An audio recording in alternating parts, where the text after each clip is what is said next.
आणि खळा बैठक म्हणजे सगळे आमचे जे पदाधिकारी आहेत त्यांच्याशी एक संवाद साधतोय. खरं तर आदित्यजी, पदवीधर मतदारसंघाच्या निवडणुकीचा हा बोलबाला एकूण सुरू आहे. आमच्या कोकणातला प्रामुख्यानं प्रश्न असा आहे तो म्हणजे बेरोजगारीचा. त्याच्यावरती आपल्याकडे नेमकं ठोस उत्तर काय? आपण पाहिलं असेल जेव्हा महाविकास आघाडीचं सरकार होतं तेव्हा अनेक कामं स्पेशली पर्यटनमधून आम्ही करत होतो. कोकणाचा विकास हा शाश्वत विकास झाला पाहिजे. रोजगार शाश्वत विकासातून देखील उपलब्ध होऊ शकतो. पर्यटनातून आम्ही जे तारकर्लीला स्कुबा डायव्हिंग सेंटर होतं, आरमारचं होतं, मग आम्ही 2-4 मोठे हॉटेल्स आणण्याचा प्रयत्न करत होतो. चिपी, खरं तर चिपी हे आजपासून आत्ता केवढं मोठं व्हायला पाहिजे होतं. आपण आठवत असेल जे उद्घाटन आपण करून घेतलं. त्यानंतर आता काय परिस्थिती आहे? 1.5 महिन्यापूर्वी मी MIDCला पत्र लिहिलेलं आहे की जर चिपी हे कॉन्ट्रॅक्टरला चालवता येत नसेल तर MIDCने परत घ्यावं आणि स्वतःहून चालवावं. इथे रोजगार असेल किंवा महाराष्ट्रात एकंदर बघितलं असेल, देशातच बघा तुम्ही, रोजगाराचा खूप मोठा प्रश्न उपस्थित झालेला आहे. एकंदर गेल्या 9-10 वर्षामध्ये जेवढे उद्योग किंवा रोजगार उपलब्ध होतील असं सांगितलं होतं, त्याचं काय झालं? डिझेल, गॅस, पेट्रोल किंमत वरती गेली की खालती गेली? रुपया मजबूत झाला की वीक झालेला आहे? ह्याच्यावर विचार करणं गरजेचं आहे आणि ह्याच्यावर चर्चा देखील व्हायला लागलेली आहे. मला वाटतं महत्त्वाची गोष्ट हीच आहे की बेरोजगारी आपण पाहताय महाराष्ट्राच्या प्रत्येक जिल्ह्यात आहे आणि ह्या जिल्ह्यातूनच जे उद्योगमंत्री आहेत त्यांनी कदाचित स्वतः डॅव्होसमध्ये जाऊन वगैरे मला माहीत नाही, पण एकसुद्धा FDIचा नवा पैसा या महाराष्ट्रात आलेला नाही आहे. साईनाथजी, काय सांगाल तुम्ही? आदित्य ठाकरे यांच्याशी राजापूरमध्ये संवाद साधला, त्यावेळी आदित्य ठाकरे यांनी तुमच्या प्रश्नांना नेमकी कोणती उत्तरं दिली? चिन्मय, खरं तर आदित्य ठाकरे हे आज दिवसभर रत्नागिरी आणि सिंधुदुर्ग या 2 जिल्ह्याच्या दौऱ्यावरती होते. कार्यकर्त्यांनी पदाधिकारी यांच्याशी संवाद साधण्यासाठी त्यांनी खळा बैठकीचं आयोजन केलेलं होतं आणि एकूणच ही खळा बैठक करत करत ते राजापूरमध्ये पोहोचले आणि राजापूरमध्ये आल्यानंतर आपण त्यांना प्रश्न विचारला की कोकणातील बेरोजगारीवर तुमचं नेमकं ठोस उत्तर काय? त्यावरती आदित्य ठाकरे यांनी दिलेलं उत्तर हे अक्षरशः संपूर्ण भारत म्हणजे संपूर्ण कोकण, महाराष्ट्र आणि संपूर्ण भारत फिरवून आणणारं होतं की काय असा प्रश्न पडलाय. चिन्मय, खरं तर नेमका तुमची ब्ल्यू प्रिंट काय आहे?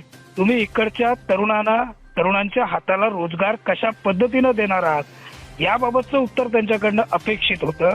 परंतु आदित्य ठाकरे यांनी दिलेली उत्तरं ही राजकीय उत्तरं होती अशा पद्धतीचं चित्र समोर आलं. अगदी त्यांनी विद्यमान जे सरकार आहे त्या सरकारवरती आरोप करणं, त्याच्यानंतर उद्योग मंत्र्यांवरती आरोप करणं, अर्थात हा राजकारणाचा एक भाग जरी असला तरी या आरोप तुम्ही करा, आरोप करा न करा हे सांगणं आमचं काम नाही. परंतु इकडच्या जनतेला, इकडच्या तरुणांना नेमका तुम्ही रोजगार काय देणार हे ऐकण्याची इच्छा इकडच्या तरुणांना आहे. त्याबाबतची ब्ल्यूप्रिंट आपण मांडणं गरजेची होती. परंतु आरोप प्रत्यारोपांच्या पलीकडे आदित्य ठाकरेंनी नेमकी रोजगाराबाबतची ब्ल्यूप्रिंट काय असेल हे मांडणं सोयीस्करपणे टाळलं असं त्या एकूणच प्रतिक्रियेवरनं पाहायला मिळतंय. आताच कोकणशाहीच्या स्क्रीनला देखील याबाबतची जी प्रतिक्रिया आहे ही आपण दाखवलेली आहे. चिन्मय, म्हणजे खरं तर चिन्मय, संपूर्ण कोकणाचं नुकसान हे या राजकीय आरोप प्रत्यारोपांमुळेच झालेलं आहे आजपर्यंत. हे कुठेतरी आता या राजकीय नेते मंडळींनी सुधारणं ही काळाची गरज आहे असं म्हणायला हरकत नाही. चिन्मय, बरं साईनाथजी, तुम्ही एकूणच कोकणच्या कानाकोपऱ्यात फिरताय, नेमकी काय बेरोजगाराबाबत वस्तुस्थिती समोर येते? खरं तर ना चिन्मय, कोकणच्या गावागावात आपण जातोय, कानाकोपऱ्यात फिरतोय. एकूणच ना चिन्मय, कोकणाला मी नेहमी सांगतो बंद घरांचा शाप लागलाय. हा शाप का लागलाय? म्हणजे इकडचा प्रत्येक घरातला एक तरुण शहराच्या ठिकाणी आहे, स्थलांतरित झालाय.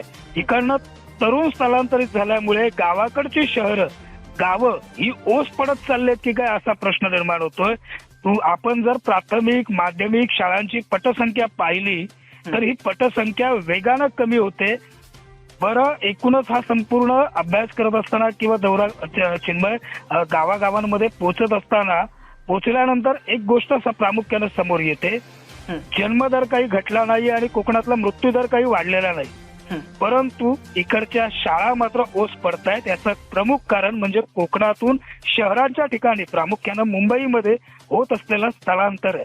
मग हे जर स्थलांतर थांबवायचं असेल तर कोकणात त्याच ताकदीचे औद्योगिक प्रकल्प, ज्या प्रकल्पांमध्ये इकडचा तरुण मुंबईमध्ये जाऊन काम करतोय, शहराच्या ठिकाणी जाऊन काम करतोय, त्याच ताकदीचे औद्योगिक प्रकल्प हे कोकणात येणं ही कोकणाची खऱ्या अर्थानं गरज आहे.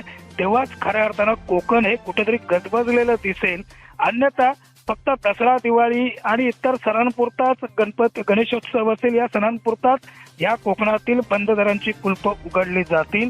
खरं तर चिन्मय, कोकणात आता निवडणुकीच्या अनुषंगानं येणाऱ्या प्रत्येक राजकीय नेत्याकडून तुम्ही कोकणच्या विकासाबाबत नेमका तुमची ब्ल्यूप्रिंट काय आहे, ही ब्ल्यूप्रिंट घेऊनच या राजकीय नेत्यांनी कोकणात यावं अशा पद्धतीची आग्रही मागणी ही करण्यात येते.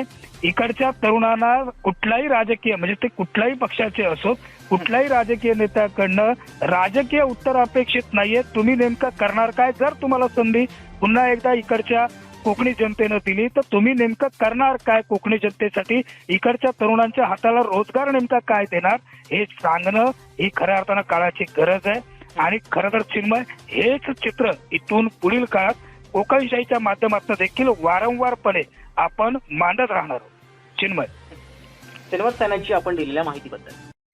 असे नवनवीन व्हिडिओ पाहण्यासाठी कोकणशाहीचं यूट्यूब चॅनल सबस्क्राईब करा व बेल बटन प्रेस करा. तसेच फेसबुक पेज लाईक करा आणि इंस्टाग्राम पेज व ट्विटर पेजला फॉलो करायला विसरू नका.